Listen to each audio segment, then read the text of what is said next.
Cassius Clay is a name no more, is that right? I insist on being called Muhammad Ali now. That's my original name. That's a black man name. Cassius Clay was my slave name. I'm no longer a slave.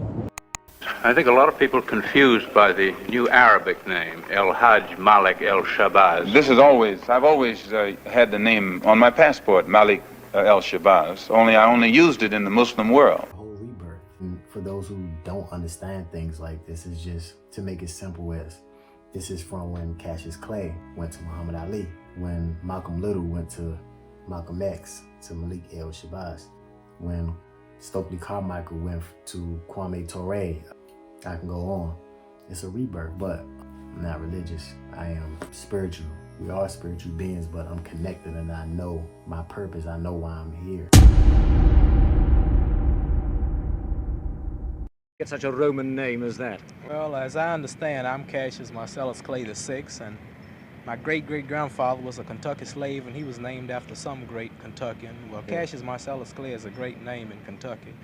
And really, where he was from or where it was all originated, I couldn't tell you. But since I've reached a little fame in boxing, most people want to know where am I from and where did I get that name. But really, I haven't really checked on it. So I see that I'm going to have to go look into You'll have to look it up. See what it's all about now that I'm getting a little interviews. On February 25th, 1964, the 22-year-old Cassius Clay became the heavyweight champion of the world after defeating Sonny Liston. And the very next day, he announced that he converted to Islam and dropped the slave name Clay and will be going by the name Cassius X. 9 days later, on March 6th, Elijah Muhammad gave him the name Muhammad Ali. Muhammad means worthy of all praises, and Ali means most high in the Asian African language. Anybody special gave you the name? Yes, sir. My leading teacher, the most honorable Elijah Muhammad. Ali visited Kemet 3 months after converting to Islam as he went on his first African tour from May 16th to June 23rd, with Ghana being the first stop, Nigeria being the second stop, and Kemet last. Sidebar. Did you know it was alleged that Ali was injected with a drug that caused his Parkinson's disease? But that's another topic. And we believe that the seventh child came with certain, endowed with certain rights that would surpass other children of that family. So when he was born, we expected great things of Malcolm. Now, living with his sister from the age of 14 to 21, Malcolm moved around from Boston to Michigan to Harlem, living a street life as a drug dealer, number runner, pimp, and drug addict. In 1946, he was sentenced to 8 to 10 years in prison for larceny and burglary, and that's when he joined the Nation of Islam after reading Elijah Muhammad's books. He then changed his name to Malcolm X to symbolize his unknown African ancestral surname while discarding the white slave master name of Little. In the 1960s, Malcolm visited Kemet 3 times before his Hajj to Mecca. In America, the focal point is slavery and civil rights activists, but Kemet shows you some roots of black excellence and royalty, a time before oppression and Hellenization. In America, black history is whitewashed. In Kemet, black history is black history. In July 1964, Malcolm said, "My heart is in Cairo." On March 8, 1964, Malcolm announced his split from the Nation of Islam due to his rigid teachings. He had forsaken his belief in Master Father Muhammad as Allah and Elijah Muhammad as his messenger. This is what I had to become aware of on my pilgrimage to Mecca. I could see then that there are many white people in this country who will side with the Negro in whatever he has to do to protect himself. But that's a considerable change of opinion in Malcolm X. No, today I'm speaking for myself. Formerly I spoke for Elijah Muhammad. And everything I said was, Elijah Muhammad teaches us thus and so. I'm speaking now from what I think, from what I have seen, from what I have analyzed, and the conclusions that I have reached. Then the white man is no longer the devil, and he is no longer bound to be evil? If I judge a man by his conscious behavior, I am not a racist. I don't subscribe to any of the tenets of racism. Then there are good whites and good blacks and bad whites and blacks. It's not a case of being good and bad, good or bad blacks and whites. It's a case of being good or bad human beings. As you see here, Malcolm had a third eye awakening and realized he was being indoctrinated and not being a free thinker, as he was repeating everything he was being told, which is what religion do. But fortunately, he broke out of that mindset. and became a true leader. And on April 13th, 1964, Malcolm left the USA and went on a pilgrimage to Mecca, the birthplace of Islam. And during that trip, he went on his second African tour to Kemet, which included stops in Lebanon, Saudi Arabia, Nigeria, Ghana, Morocco, and Algeria. Before Malcolm visited Cairo, his message was that violence was the solution to oppression. But after this trip, and after parting ways with the NOI, he picked up Sunni Islam after being inspired by Sunni Muslims. And Malcolm renounced his belief in violence and separatism, and he started to focus on the unity of all races. On his Hajj to Mecca and stay in Kemet, he changed his name from Malcolm X to El-Hajj Malik El Shabazz, all to present what he said was his journey from darkness to the light.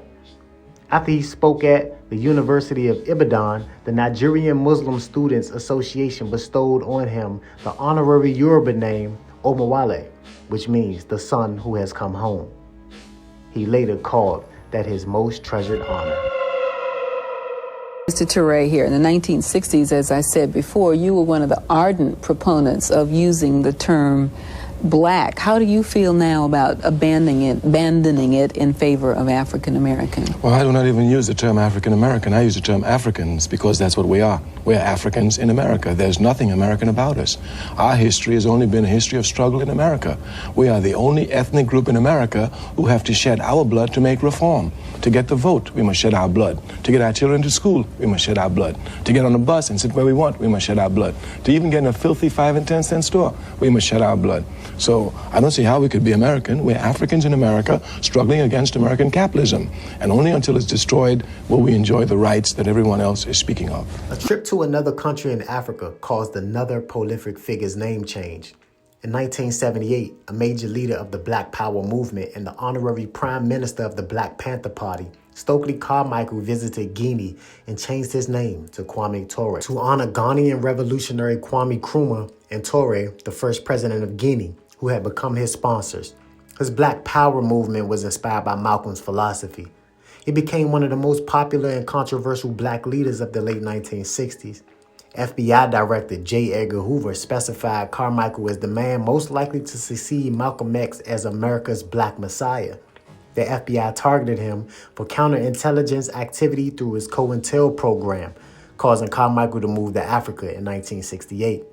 That's when he reestablished himself in Ghana and then Guinea in 1969, which is where he changed his name to Kwame Ture and began campaigning internationally for revolutionary socialist Pan-Africanism. How did you become known as Queen Mother Moore? Well, that name was bestowed upon me by the African students, first of all, as a result of my years of activities in this country. They gave it to me. And when I went to Africa, to Dr. Nkrumah's funeral, the chief heard about me, and he sent for me to come to him. And I went, and he said, I'm going to make you officially Queen Mother of the Ashanti. And he initiated me Queen Mother. But I was Queen Mother before I went to Africa. The founder of the Republic of New Africa, Queen Mother Moore, and others agreed that African Americans had to redefine themselves or embrace their true New African identities.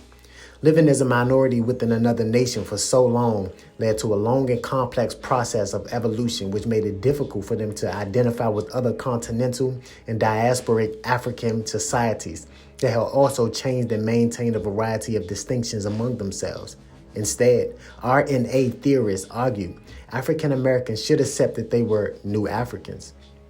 RNA applicants had the opportunity to choose new names to symbolize their New African identities.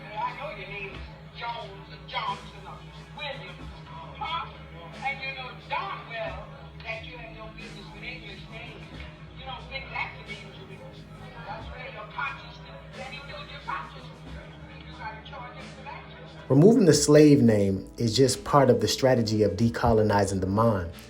A name change was important for a revolutionary. But everyone wasn't in favor of the name changes, though. Black Panther Party member David Hillard disputed that taking on African names did not have any revolutionary value, and it was better to struggle for self-determination, though revolutionary nationalism, than to worry about clothing and names. Black Panther Party co-founder Bobby Seale and Raymond Hewitt didn't agree with their BPP brother Hillard. Although Seale did not choose on an African name for himself, he gave his son an African name. Another prolific name change in the African-American culture is the Shakur family. Mutulu, Afeni, Assata, Zaid, and Tupac Shakur. Choosing an African or indigenous name is just going back to your roots. It represents parts of your external knowledge of self. It's going back to your African roots before it was Hellenized. You know how we say, all I got is my name? Well, if all we have is our name, then why doesn't it seem to matter when it comes to diminishing the slave name? Don't you like to be called Clay anymore? No, Clay was not my name. Once we follow, believe, understand the teachings of the Honorable Elijah Muhammad and come into knowledge of ourselves, then we want to be called after names of our people, which are names that fit us black people. And Clay was a white man's name. It was a slave name. And I'm no longer Clay, I'm no longer a slave, so now I'm Muhammad Ali. Today is a special day, man. The judge just granted me permission to change my name legally. Today is that day. This is one of the greatest days of my life. This is the most significant day of my life. A whole rebirth. Yeah, and for those who don't understand things like this, is just to make it simple as, this is from when Cassius Clay went to Muhammad Ali, when Malcolm Little went to Malcolm X, to Malik El Shabazz, when Stokely Carmichael went to Kwame Ture. I can go on. It's a rebirth, but I'm not religious. I am spiritual. We are spiritual beings, but I'm connected and I know my purpose. I know why I'm here.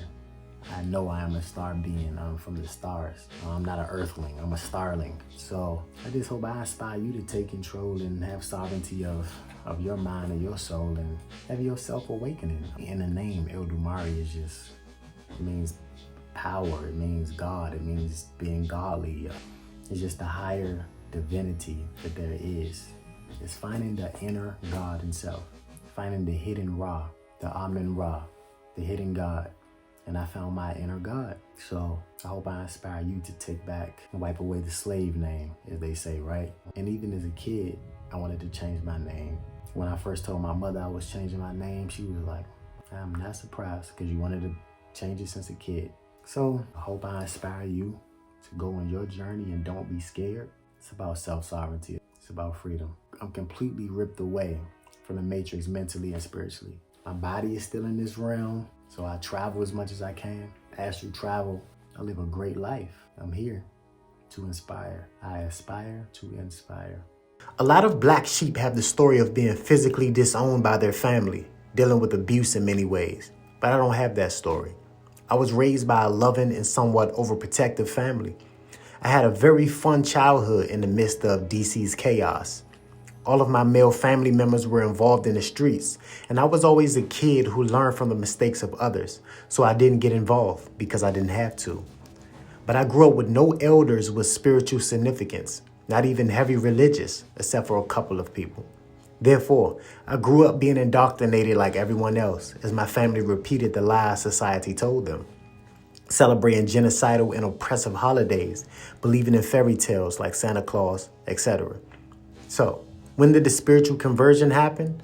Well, when you are brave enough to detach from societal norms and be your true self with no fears, that's when the spiritual awakening happens.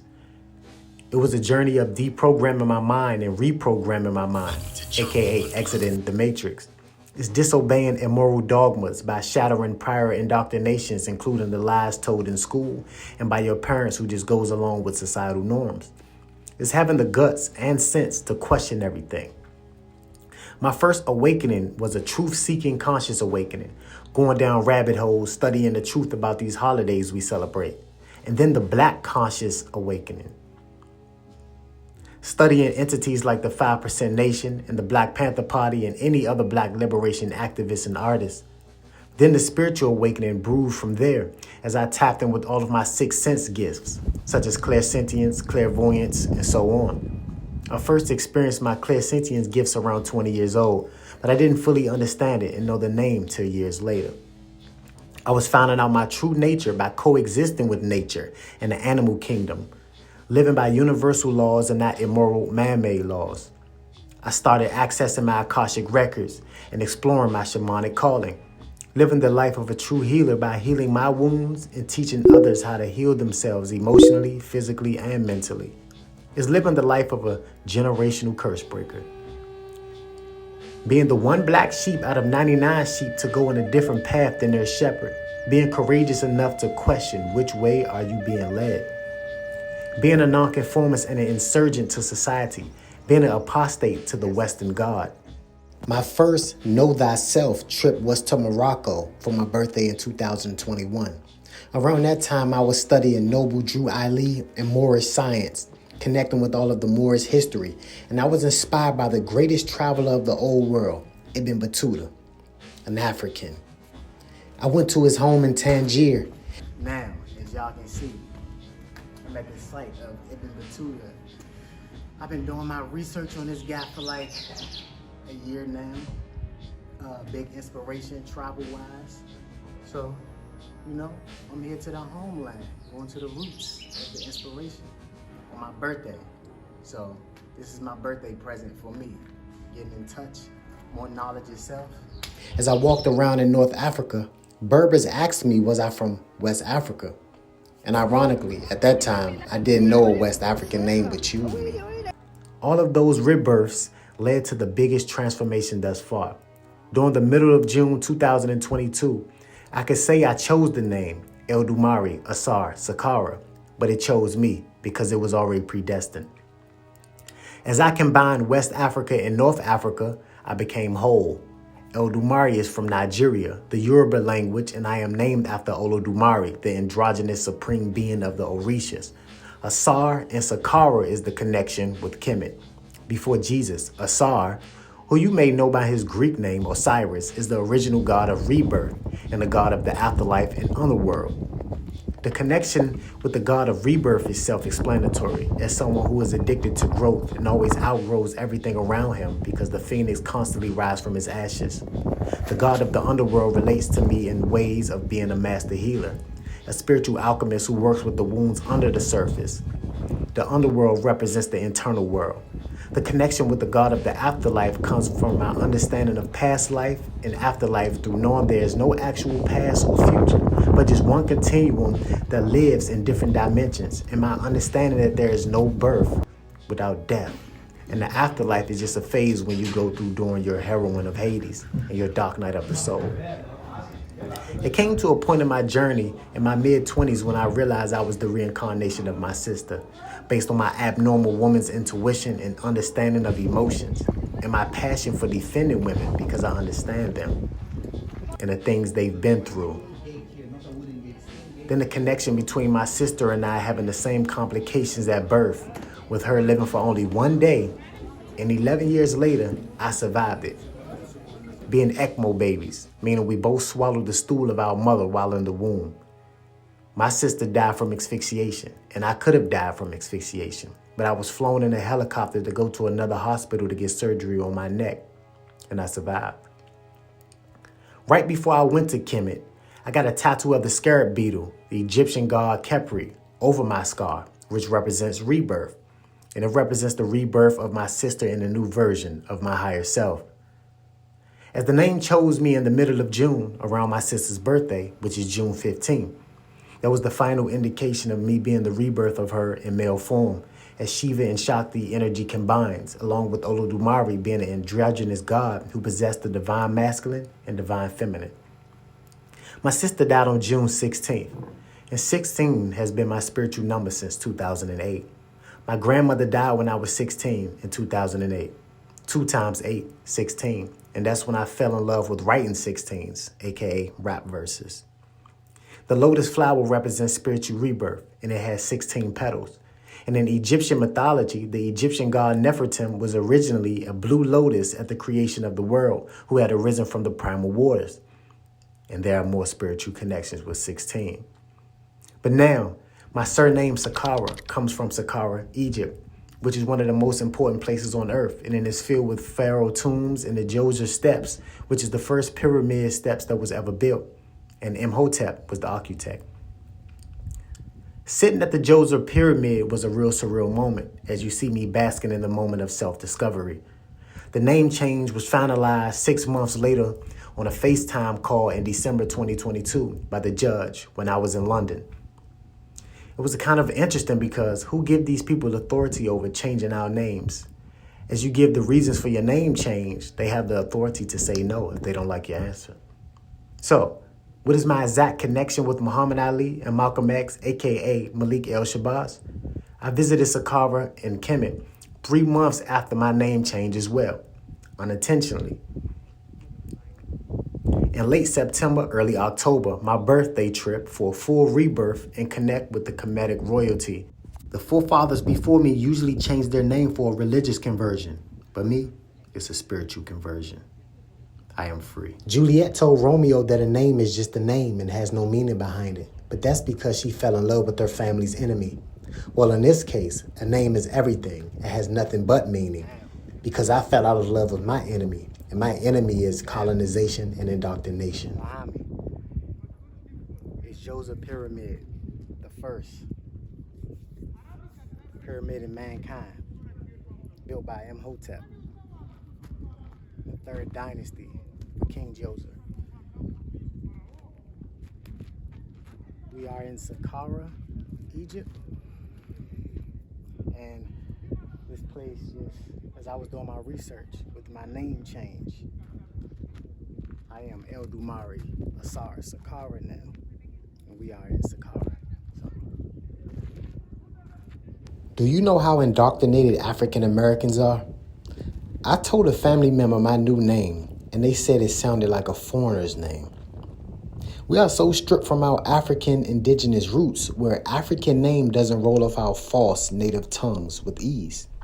Most African Americans have European names. So tell me, who have the real foreigner's name?